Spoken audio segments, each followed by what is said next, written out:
നമുക്കൊന്ന് മൂന്നാർ പോയിട്ട് വന്നാലോ? നമ്മളിപ്പോൾ അടിമാലി സ്റ്റാൻഡിൽ നിന്ന് മൂന്നാർ കാന്തല്ലൂർ ബസ് വന്നിട്ടുണ്ട്. നമുക്ക് എന്തായാലും ബസ്സിൽ കയറി സൈഡ് സീറ്റ് എവിടെയെങ്കിലും ഉണ്ടോ എന്ന് ചെക്ക് ചെയ്ത് നോക്കാം. സൈഡ് സീറ്റ് ഇരുന്നാൽ കറക്റ്റ് വ്യൂ ആയിരിക്കും. നമുക്ക് എന്തായാലും സൈഡ് സീറ്റ് കിട്ടിയിട്ടുണ്ട്. അപ്പോൾ നമ്മൾ മൂന്നാറിലേക്ക് യാത്ര ചെയ്യണം. നമ്മളിപ്പോൾ കാണുന്ന സ്ഥലം മൂന്നാർ എത്തുന്നതിന് ഒരു 14 കിലോമീറ്റർ മുന്നെയാണ്.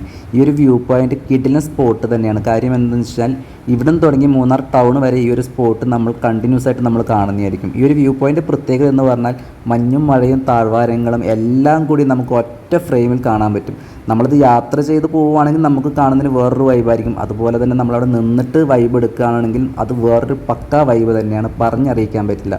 ഞാനിപ്പോൾ ഈ കാണിക്കുന്ന സ്ഥലം മൂന്നാർ വന്നിട്ട് പോയിട്ടുള്ളവരാണെങ്കിൽ കറക്റ്റായിട്ടും അത് ഫീൽ ചെയ്തിട്ടുള്ളവർ തന്നെയായിരിക്കും. മൂന്നാർ വന്നിട്ട് പോയിട്ടുള്ളവർക്ക് ഓരോ തവണയും ഓരോ വൈബ് തന്നെയായിരിക്കും. മൂന്നാറിൻ്റെ ഒരു പ്രത്യേകത അത് തന്നെയാണ്.